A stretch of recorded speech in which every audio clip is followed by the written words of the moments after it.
Thank you very much for joining us for this webinar all about GP Connect. I'll do some introductions first. I'm Marie, I'm the Marketing Manager at CareLineLive.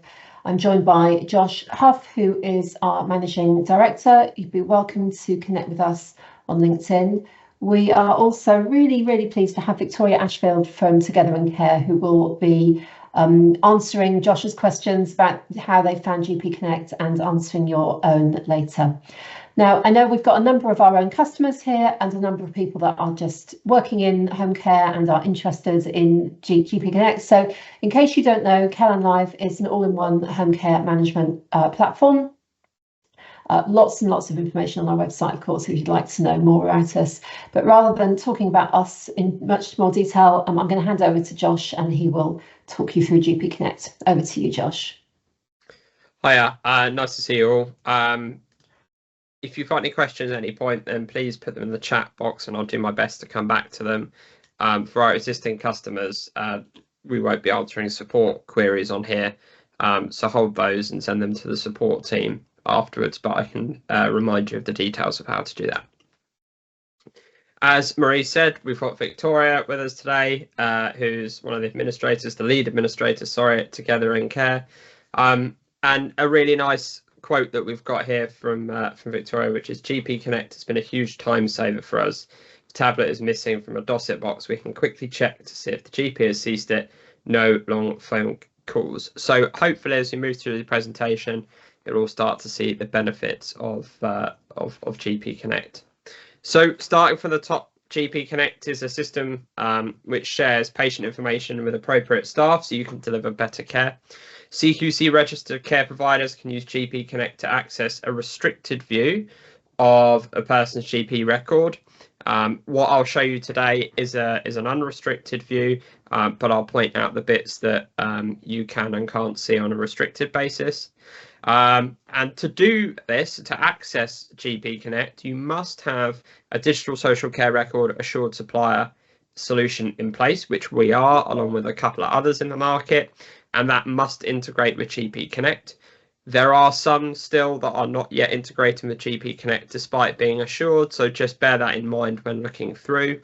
And therefore, you must also have met the standards met category on the NHS Data Security and Protection Toolkit, or DSPT, which is a really simple way of just evidencing the security and information governance that you have within your business. So the GP Connect process is quite straightforward. There are some links here which we'll go through and you'll be able to get on the webinar later.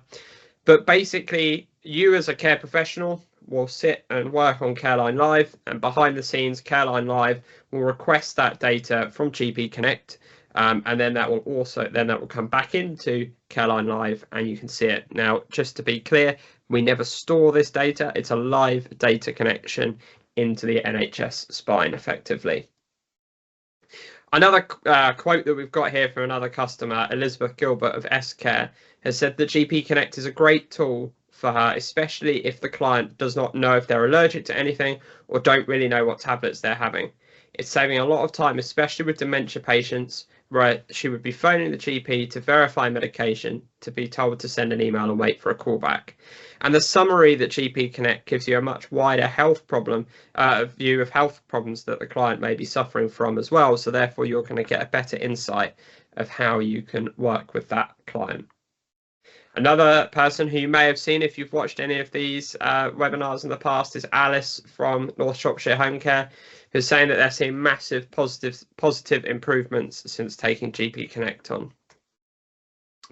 I'm not going to go too much into all of the benefits that the platform offers because you can pick this up from the slide that we'll send afterwards. But basically, from a system perspective, there's better inter-organisation working, there's increased productivity, and up-to-date information on being people are shared.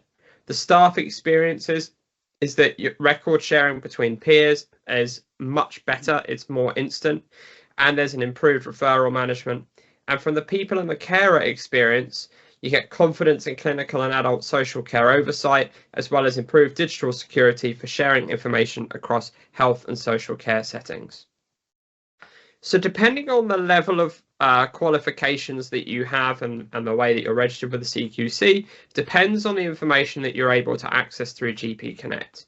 So on a role-based access basis, the registered manager, the deputy home care manager or team leader, the pharmacist and pharmacy technician, nurses and social workers are also able to view that record.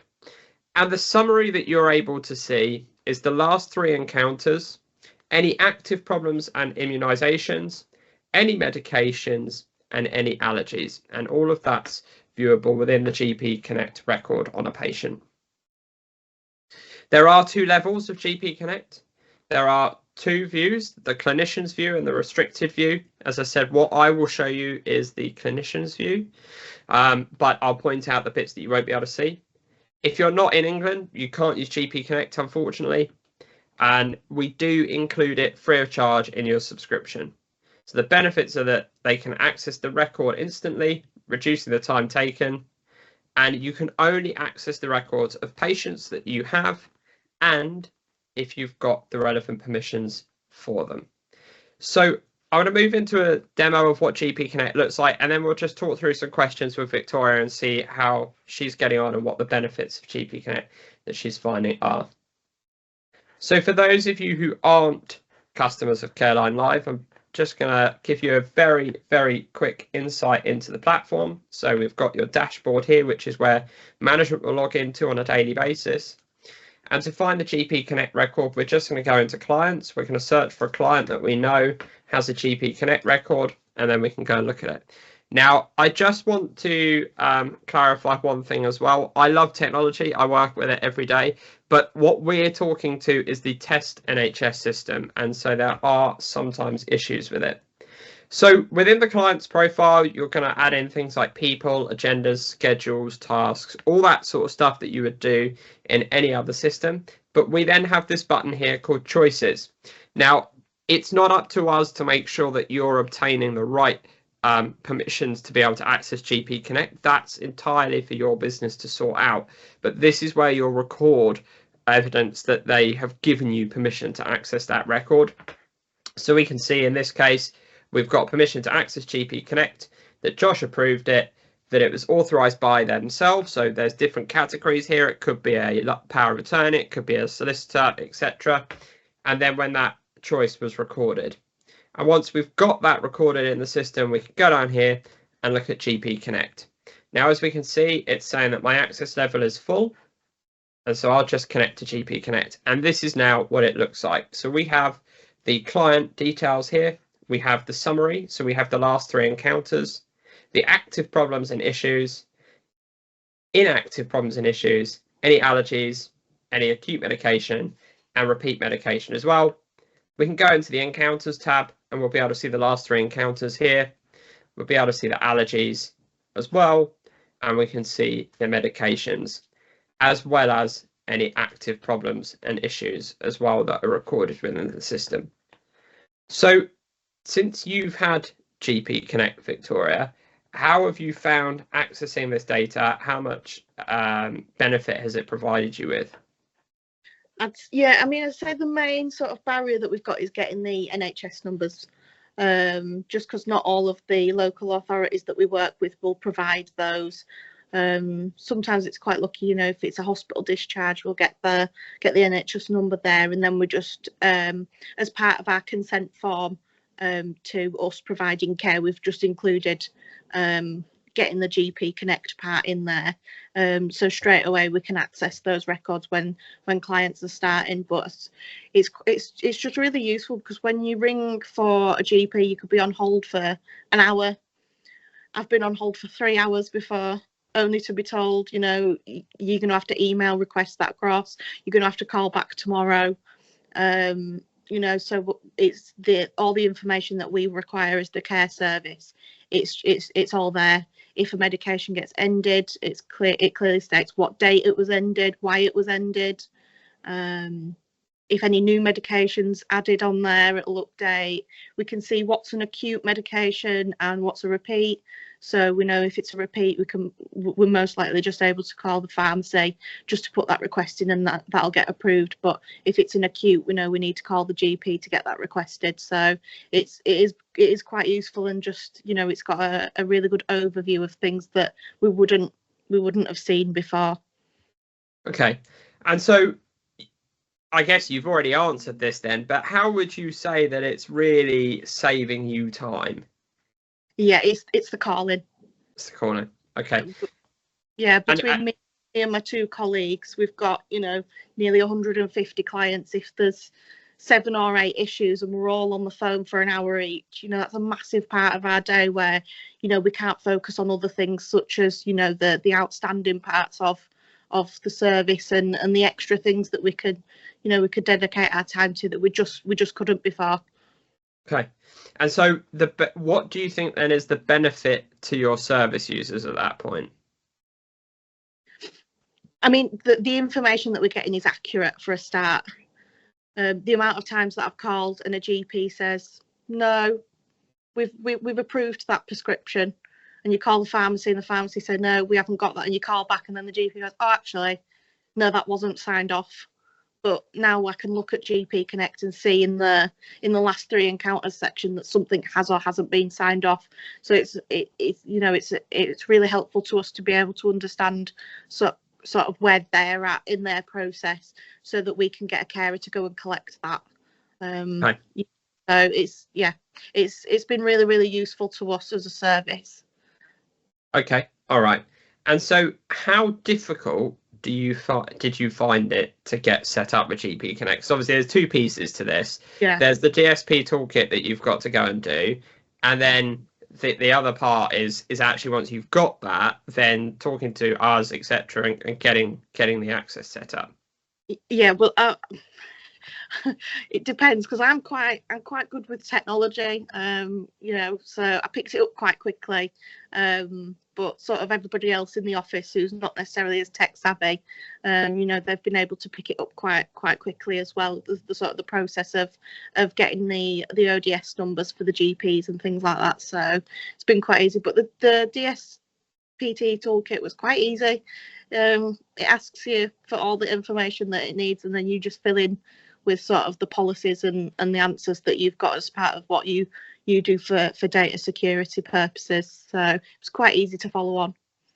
Okay, brilliant. All right. Well, look, I think Victoria, that's been really useful. Is there any other things that you want to say about GP Connect before I just move on to the rest of the presentation and answer some of the questions?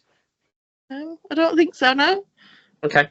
All right. Well, thank you very much for your time. We really appreciate it. No, so I'm just okay. going to go back to my presentation now, and then I can start to go through any questions that you've got. Apologies, the chat's filled up a little bit, so it's just going to take me a few seconds to scroll through and answer some of them. So just going back to, I think one of the questions is who can access GP Connect. So there's obviously the two views, as we said. There's the full view, which is for clinicians, and there's the restricted view for non-clinical users. So there was a couple of questions about, are admin staff allowed to access? Yes, admin staff are allowed to access GP Connect. So you're able to do that. And then there's another one here about, do you ask consent from clients to be able to access their records through GP Connect? So as I said earlier, it's really important that you guys, and as Victoria said, you know, you guys have to be the people that are asking for consent. We'll give you the tools to record that confirmation of consent, but it's ultimately your responsibility to do that, not ours. You must ask for it before you get access to GP Connect. There's a couple of other things in here as well about support questions. So as I said, if you can email our support team, which is support@CareLineLive.com, or go through the online chat facility within your own portal, then that will help you get answer to those questions. So then just in terms of if you are an existing customer and you want to go and start using GP Connect, then Marie will send out the link to the webinar after the event. Once that's done, then there's links in there for how you can access GP Connect, or you can just Google search CareLineLive GP Connect and it brings up some of the information. If you're not an existing customer, then please feel free to contact us for a demo. We'd love to show you our platform, and as I said, GP Connect is included at no extra charge. The respect, we've then got another question about respect forms. No, you can't see the respect forms through GP Connect. The key points, just to reiterate, that you're able to see through GP Connect are the last 3 encounters, any problems and active and immunizations, and their medications and allergies.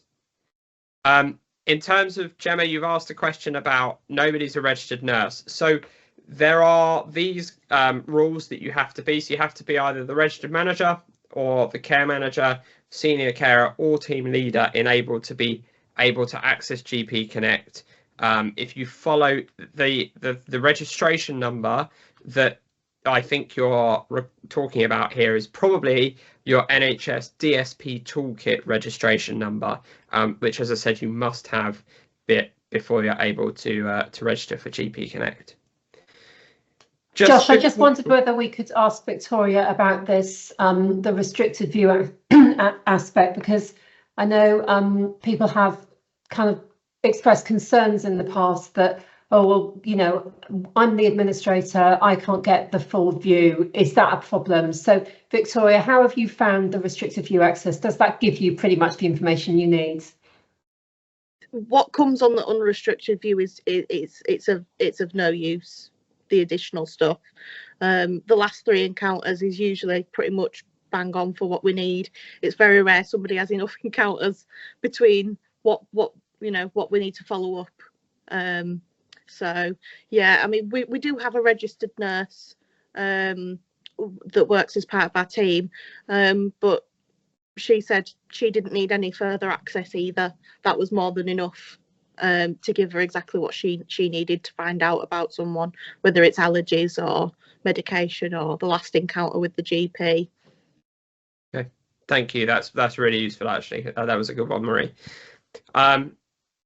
Just to answer another question from Laura, GP Connect is a one-way system, so you're able to view GP Connect, but you're not able to push any information back. If you've got a concern that you want to raise, that needs to be raised by you directly with the GP. You can't raise them through GP Connect. And just to be clear as well, the way that we're showing you GP Connect is what any digital social care record assured supplier system would have in it. This isn't a limitation that we've taken or anything like that. That is what GP Connect is, and everything that I've shown you today is what any other platform would be able to show you. I wonder if anyone else has any questions either for Josh or Victoria before we wrap up. So Nada, who is from the Digital in Reach team for Sussex, has very kindly offered to give support for DSPT if required. If you're not in Sussex, she can refer you to another team that can help. So if you need support, Nada is happy to help, and she's put that information into the chat. And obviously our own customer support team, when you're a CareLineLive user, will be super supportive and helpful as well. We aren't able, though, to help you answer your DSP toolkit application form. That is ultimately that is something that you guys need to do yourselves. Victoria, how did you find that? If you can remember back to when you filled that form in, how straightforward was it? It's a while ago. Yeah, I mean, it wasn't difficult. It asks you the questions, you just give it what it asks you for. It was pretty simple. So, and that's definitely the response we've had from others that we've asked at previous webinars. Sorry, Josh. Well, I was just going to say, with a lot of these things, it's common sense. It's if you're away from your computer, lock it, make sure there's a password on it. It's that sort of stuff that it's asking you for. It's not asking you for, how you build a rocket ship or anything overly complicated like that. Okay, well, if there are no further questions, we will bring the meeting to a close. We will be sending you a recording of this webinar as well as the slide deck. If you're a CareLineLive customer and you would like to get on board with GP Connect, we'll send you a link to do that. If you're not yet a CareLineLive customer, we'll send you a link so you can have a demo, so you can get a better understanding of the platform. and then you can get on board with CareLineLive as soon as you're live with us. Thank you so much for joining us today, and do reach out to our support team if you have any further questions. Thanks so much, and thank you again, Victoria. I really appreciate this. That's all right. Thank you. Thank you. Bye bye all.